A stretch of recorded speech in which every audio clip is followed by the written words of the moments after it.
بسم اللہ الرحمن الرحیم۔ السلام علیکم ورحمۃ اللہ وبرکاتہ۔ ضلع سانگڑ کے ایک ہندو ڈاکٹر گوتم داس بیان کرتے ہیں کہ میری پیدائش کی جگہ ضلع سانگڑ جو کہ پاکستان میں ہے، جہاں میں نے آنکھ کھولی، تھوڑا سمجھدار ہوا تو معلوم ہوا کہ ہم ہندو مذہب سے تعلق رکھتے ہیں۔ ہم 5 بہن بھائی تھے اور میں اپنے بھائیوں میں تیسرے نمبر پر تھا۔ گھر پر سب سے زیادہ مذہبی میں ہی تھا۔ ہمارے یہاں گاؤں میں ہندوؤں کے علاوہ مسلمان بھی آباد تھے۔ میں ایک متشدد ہندو تھا اور مجھے مسلمانوں سے سخت نفرت تھی۔ میں گوشت نہیں کھاتا تھا۔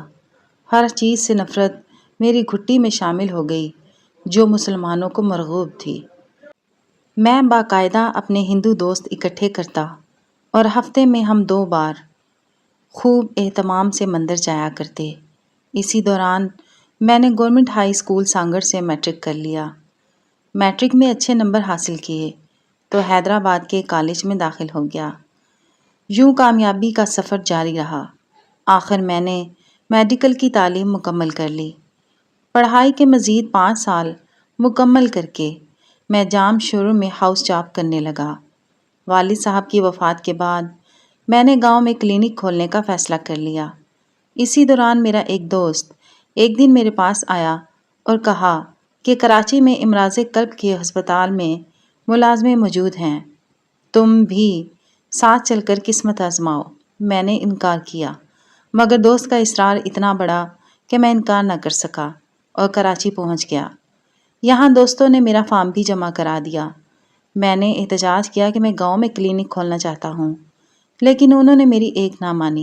درخواست جمع کروانے والوں کی تعداد اچھی خاصی تھی۔ 1 مہینے کے بعد ہم سب کا انٹرویو پروفیسر اسد اللہ کنڈی نے لیا۔ ڈاکٹر اسد اللہ دیندار آدمی تھے۔ 35 امیدوار چنے گئے، جن میں بھی شامل تھا۔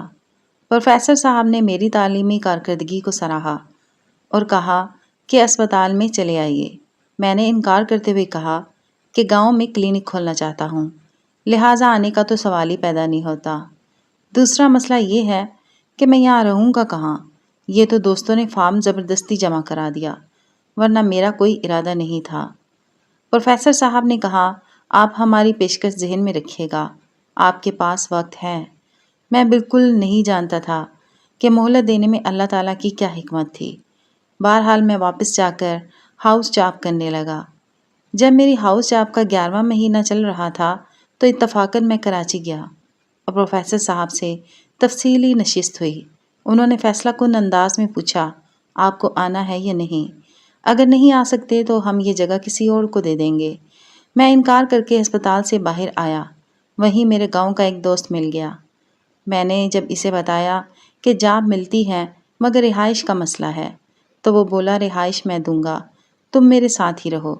اب میں نے پیشکش ٹھکرانا مناسب نہیں سمجھا اور ہسپتال میں ہی ملازمت کر لی۔ ہسپتال میں کام کرنا دراصل مجھے اندھیروں سے روشنی کی طرف لے جانے کا بہانہ تھا۔ ایمرجنسی وارڈ میں 24 گھنٹے کے دوران 2-3 اموات ہونا معمول تھا۔ ایک دن جب پہلی مرتبہ میری ڈیوٹی ایمرجنسی وارڈ میں لگی تو کیا دیکھتا ہوں کہ ایک مریض کی طبیعت اچانک بگڑ گئی۔ ہم اس کا علاج کرنے لگے۔ مریض کے عزیز و اقارب بآواز بلند کچھ پڑھ رہے تھے۔ پوچھنے پر پتہ چلا کہ یہ لوگ قرآن مجید کی تلاوت اور درود کا ورد کر رہے تھے۔ میں ایک ہندو تھا، مجھے ان کا یہ عمل دیکھ کر حیرت ہوئی، لیکن یہ بات میرے دل و دماغ میں نقش ہو گئی۔ اگرچہ مجھے ان کی کسی بات کی سمجھ نہیں آ رہی تھی، مگر مجھے ان کی قرآن کی تلاوت اور درود کے ورد سے عجیب سا سکون محسوس ہوا۔ دوسرے دن پھر ایمرجنسی وارڈ میں میری ڈیوٹی لگی۔ اب جیسے ہی کسی مریض کی طبیعت خراب ہوتی، میں علاج کرنے کے ساتھ ساتھ عزیز و اقارب سے کہتا، بلند آواز میں قرآن پڑھو۔ یوں آہستہ آہستہ اسلامی باتیں میرے دماغ پر اثر کرتی گئیں اور مجھے خود معلوم نہیں ہوا کہ میں کس راستے پہ چل رہا ہوں۔ میں انجانے میں فطرت کے قریب ہو رہا تھا۔ مریضوں کے عزیز و اقارب مجھ سے مل کر بہت حیران ہوتے جب انہیں پتہ چلتا کہ میں ہندو ہوں۔ ہسپتال میں میرے کمرے کے باہر ڈاکٹر گوتم داس کی تختی لگی ہوئی تھی۔ جب وہ اپنے مریض کی خیریت دریافت کرنے آتے تو میں کہتا، انشاءاللہ اللہ بہت جلد شفا عطا فرمائیں گے، تم قرآن پڑھو اور مریض کے لیے دعا کرو، اللہ تعالیٰ سب ٹھیک کر دے گا۔ مجھے خود بھی معلوم نہیں تھا کہ اب میں دوران گفتگو اللہ کا نام بار بار لیتا ہوں۔ ایک دن میری ملاقات گلستان جوہر کے خاندان سے ہوئی، جن کی ایک ادھیڑ عمر خاتون بیمار تھیں۔ میں نے فرائض نبھائے اور خوب اچھی طرح ان کی دیکھ بھال کی۔ مریض کے ساتھ شفقت دیکھ کر انہوں نے کچھ عرصے بعد مجھے گھر آنے کی دعوت دی اور یوں یہ سلسلہ چل نکلا۔ جب اس گھر میں آنا جانا شروع ہوا تو دیکھا کہ جیسے ہی نماز کا وقت ہوا، گھر کے افراد سارے کام چھوڑ کر نماز پڑھنے لگتے ہیں۔ یہ بات مجھے عجیب لگی۔ اس گھر میں چند بچیاں تھیں جنہیں ایک عالمہ پڑھانے آتی تھی۔ ایک دن میں نے یوں ہی قرآن کی طرف اشارہ کر کے پوچھ لیا، یہ کیا ہے؟ وہ ادھیڑ عمر خاتون بولیں، یہ قرآن مجید ہے۔ میں نے پکڑنے کے لیے ہاتھ بڑھایا تو قرآن پیچھے کرتے ہوئے کہنے لگیں، جب تک وضو نہ ہو اسے ہاتھ نہیں لگاتے۔ میں حیران ہو کر بولا، کیا یہ اتنی اہم چیز ہے؟ اسے پڑھتے کس طرح ہیں؟ جواب ملا، اسے دیکھ کر پڑھا جاتا ہے اور لوگ اسے حفظ بھی کر لیتے ہیں۔ کیا یہ پوری کتاب حفظ ہو جاتی ہے؟ یہ کہہ کر میں حیرت کی اتھاہ گہرائیوں میں ڈوب گیا۔ میرے اندر قرآن کو دیکھنے کا تجسس پیدا ہوا۔ میں نے ان سے پوچھ کر وضو کیا اور قرآن کو کھولا۔ پڑھنا تو نہیں جانتا تھا مگر قرآنی الفاظ کو ٹکر ٹکر دیکھنے لگا۔ بہرحال اس روز قرآن دیکھ کر میرے اندر ہلچل پیدا ہو گئی۔ مسلمان دوستوں نے ایک دن میری دعوت کی، جن میں بڑا گوشت بھی شامل تھا۔ انہوں نے کہا، بڑا گوشت تو آپ نہیں کھاتے، مگر میں نے انہیں دو ٹوک کہہ دیا کہ ایسی کوئی بات نہیں۔ میرے دوست کے پرخلوص رویے نے دراصل میری ساری شدت پسندی زائل کر دی تھی۔ چند دنوں بعد پھر میرے دوستوں نے ایک تقریب کا اہتمام کیا جس سے میں لا علم تھا۔ جب میں وہاں پہنچا تو انہوں نے بتایا، تم مسلمان ہو گئے ہو، بڑا گوشت کھاتے ہو اور اسلام کے حوالے سے گفتگو کرتے ہو۔ یہ کہہ کر انہوں نے مجھے قرآن پاک تحفے میں دے دیا۔ میں نے یہ شاندار تحفہ قبول کر لیا۔ دوستوں کی بات صحیح تھی، میں اندر سے مسلمان ہو چکا تھا، لیکن ابھی مجھ میں اتنی ہمت نہیں تھی کہ میں اس امر کا اعلان کر دیتا۔ مجھے اندازہ تھا کہ اپنا مذہب چھوڑ کر مجھے بہت سی مشکلات کا سامنا کرنا پڑے گا۔ پہلے میں باقاعدگی سے مندر جایا کرتا تھا، لیکن اب میں گاؤں میں جاتا تو مندر جانا تک کر دیا۔ والدین اور رشتہ داروں نے یہ بات محسوس کر لی۔ ماں کبھی پوچھتی تو میں موضوع بدل دیتا یا بات ٹال جاتا۔ کچھ عرصہ بعد تو یہ کیفیت ہی ہو گئی کہ گاؤں میں ایک دن ٹھہرنا بھی میرے لیے محال ہو گیا۔ جی چاہتا صبح ہوتے ہی بھاگ جاؤں۔ اب گھر والوں کے شک کو آہستہ آہستہ تقویت ملتی گئی۔ دراصل میں نے ہولی دیوالی بھی منانی چھوڑ دی تھی۔ مزید 2 برس کے اندر میں اسلام کی جانب چلا گیا۔ صبح کے وقت پیس چینل پر ڈاکٹر ذاکر نائک کا پروگرام دیکھتا۔ ڈاکٹر ذاکر اسلام کے حوالے سے ہندوؤں کے شکوک و شبہات کو دور کرتے تھے۔ انہوں نے میری زندگی کے بھی کئی مسائل حل کیے اور مجھے اسلام کے مزید قریب کر دیا۔ میرے طور طریقے دیکھ کر گاؤں والوں کو شک ہو گیا اور اب یقین بھی ہو گیا کہ عنقریب مسلمان ہو جائے گا۔ اس لیے ایک دن انہوں نے مجھے بہانے سے گاؤں بلوایا۔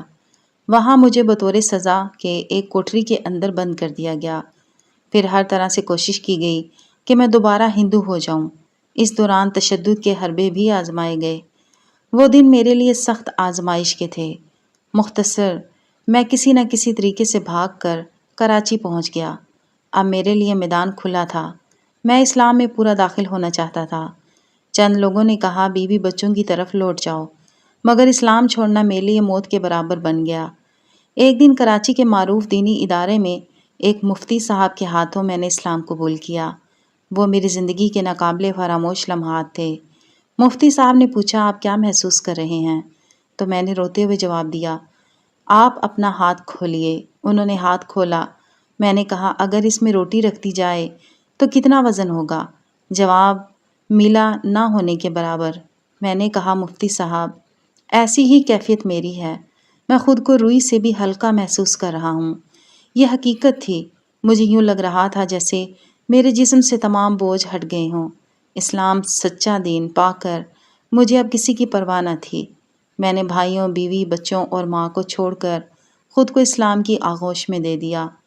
اس کے بعد جب قرآن سمجھ کر پڑھنے لگا تو زندگی گزارنے کے راز منکشف ہونے شروع ہو گئے۔ آج میں ماضی پر نظر ڈالوں تو حیرانی ہوتی ہے۔ یوں اللہ تعالیٰ نے اپنے خاص و کرم سے مجھے محمد صلی اللہ علیہ وسلم کی پیاری امت میں شامل فرما دیا۔ یہ تو اللہ تعالیٰ کا خاص کرم ہے جو کسی کسی کو نصیب ہوتا ہے۔ مسلمانوں سے میری یہی درخواست ہے کہ خدا را اسلام کو وراثت میں ملی شے سمجھ کر اس کی ناقدری نہ کرو، اپنے اعمال و اخلاق اسلام کے سانچے میں ڈھال لو۔ یہ اسلام اگر قرآن و حدیث کے ذریعے محفوظ نہ ہوتا تو آج تباہی و بربادی تمہارا مقدر ہوتی۔